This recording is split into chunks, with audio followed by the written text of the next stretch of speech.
Buenos días, estudiantes del Colegio Nocturno de Palmares de séptimo año. Les saluda su profesora Carolina Rojas Cubero. Con este video vamos a hacer un repaso de la materia que vimos antes del 16 de marzo. Espero les sea de gran utilidad.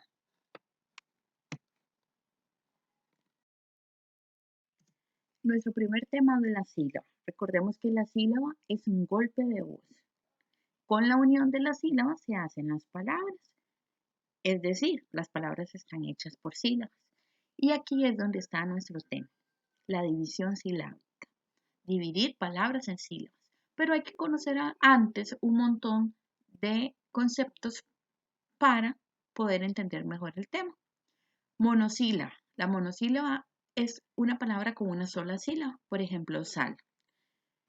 Bisílaba es la palabra que tiene dos sílabas. Por ejemplo, solo. Trisílaba es la palabra con tres sílabas. Por ejemplo, pizarra. Polisílaba son las palabras con cuatro o más sílabas. Por ejemplo, desafío.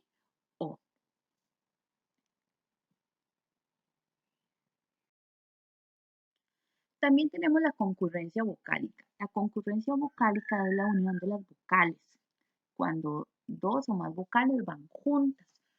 Recuerden que las vocales son 5, A, E, I, O, U, y que existen las vocales fuertes, A, E, O, y las vocales débiles, I, U.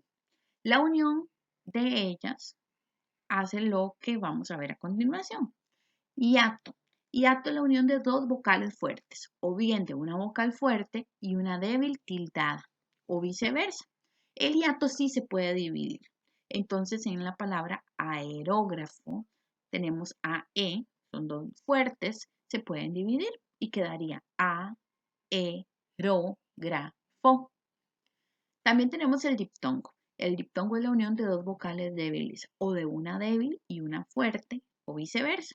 El diptongo no se puede dividir. Por ejemplo, en la palabra genial quedaría dividida genial.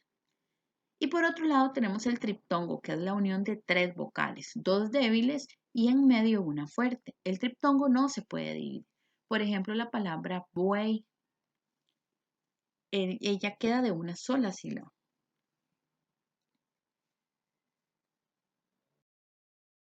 También tenemos las leyes de acentuación. Las leyes de acentuación indican que todas las palabras en español se dividen en 4 grupos, pero antes de verlas vamos a ver los siguientes conceptos que son muy importantes. Todas las palabras en español tienen acento. Esa sílaba que tiene el acento se va a llamar sílaba tónica, mientras que el resto de sílabas en la palabra se van a llamar átonas. El acento. Todas las palabras tienen acento. Algunas tienen el acento marcado y otras no. Cuando el acento se marca por medio de una tilde, se llama acento ortográfico o gráfico, mientras que aquella que no tiene acento marcado se llama acento prosódico. Y por último tenemos la ley del hiato. La ley del hiato es cuando el acento recae sobre una vocal débil y por caer en una vocal débil se va a tildar y se va a convertir en un hiato. Por ejemplo, la palabra María, el acento recae sobre la I, por recaer sobre una débil se tiene que tildar y se volvió un hiato. A eso es lo que se le llama ley del hiato. Bueno, aquí vamos a ver entonces las leyes de acentuación en sí, las agudas, las graves, las esdrújulas y las sobreesdrújulas. ¿Cuáles son las agudas? Las agudas son aquellas que llevan el acento en la última sílaba. ¿Cuándo se van a tildar? Cuando lleven acento en la última sílaba y terminen en N, terminen en S o terminen en vocal. Por ejemplo, la palabra camión, el acento lo lleva en mión. ¿Por qué se tilda? Porque termina en N. Tenemos también la palabra farol. ¿Dónde lleva el acento? En rol. ¿Por qué no se tilda? Porque no terminó ni en N, ni en S, ni en vocal. Por otro lado tenemos las graves. Las graves llevan el acento en la penúltima sílaba. ¿Cuándo se tildan? Cuando terminan en cualquier consonante, excepto excepto quiere decir menos, sí terminan en N o en S. La palabra césped, ¿dónde lleva el acento? En ces. ¿Por qué se tilda? Porque termina en una consonante cualquiera, que no es N o S. Silla, ¿dónde lleva el acento? Sí. ¿Por qué no se tilda? Porque termina en vocal. Por otro lado tenemos las esdrújulas. Las esdrújulas llevan el acento en la antepenúltima sílaba y se van a tildar todas. Pájaro lleva el acento en pa en la antepenúltima sílaba. Va tildada. Sobre esdrújulas llevan el acento en cualquier sílaba anterior a la antepenúltima sílaba y se tildan todas.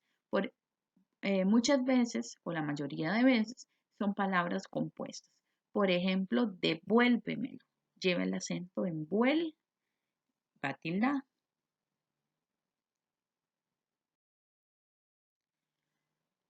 Vamos a ver entonces ahora el tema número 2, que son las formas de tratamiento. ¿Qué son las formas de tratamiento? La forma como yo voy a tratar a una segunda persona. Recordemos que la primera persona soy yo y la persona con quien yo hablo, esa es la segunda persona. Y hay 3 formas. 1. El ustedeo. El ustedeo es el uso del usted y es una forma muy respetuosa. Con ella vamos a tratar a las personas con las que no tenemos mucha confianza o bien como en esta parte del país, en el occidente, el Valle Central, es muy común que nosotros utilicemos el usted. Ejemplo, ¿usted sabe qué hora es? Tenemos el tuteo. El tuteo es el uso de tú, es familiar. Y con ello tratamos a las personas que conocemos bastante en igual condición. Pero el tuteo no se usa en Costa Rica, como ya lo habíamos visto. Tú sabes qué hora es un ejemplo. Y tenemos el voceo, es el voz, es el uso del voz que es muy familiar. La utilizamos para tratar personas con quien tenemos mucha confianza y es la forma oficial de uso en Costa Rica. Un ejemplo, ¿vos sabes qué hora es? Y por último tenemos el tema de la afiche e infografía. ¿Qué es un afiche? Bueno, un afiche es un texto por medio del cual se difunde un mensaje. En él se puede promover un servicio o un producto. O se puede invitar a una persona a participar o actuar de cierta forma. Participar en algo o actuar de cierta forma.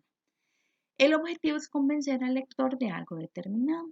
¿Cuáles son las partes de un afiche? Tiene que tener una imagen, una ilustración, tiene que tener un eslogan que lo va a identificar y tiene que tener los datos muy básicos del producto. Eso es un afiche. Mientras que una infografía es una representación visual, informativa o diagrama de textos escritos que en cierta manera resume o explica figurativamente algo. ¿Qué partes tiene una infografía? Va a tener gráficos, no solamente puede tener uno, puede tener varios, puede tener signos no lingüísticos o lingüísticos, quiere decir palabras, donde va a describir, va a dar ideas resumidas, va a argumentar algo, va a interpretar algo. Veamos ejemplos y cómo analizarlos. Ok, si recuerdan esta ficha decía cómo analizar un afiche, pero es cómo analizar un afiche y una infografía. Recuerde que lo principal es que nosotros podamos entender el mensaje que nos quieren enviar a partir del cartel, sin importar si es afiche o infografía. Ok, ¿qué es lo más importante? Es entender y para eso hay que analizar. Ahí vienen 8 conceptos con los cuales usted puede analizar esto. Sin embargo, vamos a hacer un resumen. Ok, ¿qué es lo que yo tengo que analizar? Por ejemplo, los colores. ¿Por qué utilizaron esos colores? ¿Por qué colores vivos o por qué colores fríos o por qué colores calientes? El tipo de letra que se utilizó. ¿A quién va dirigido? ¿Por qué se utilizaron esos dibujos en específico? La imagen que se utilizó. ¿Por qué el eslogan es importante? ¿Por qué me están enviando las descripciones? Me están mandando la descripción del producto de esa manera. o por qué se utilizan estos colores para algo, estos colores para otro y para aquello otros colores. ¿Qué significado tiene en sí esa imagen para esa idea?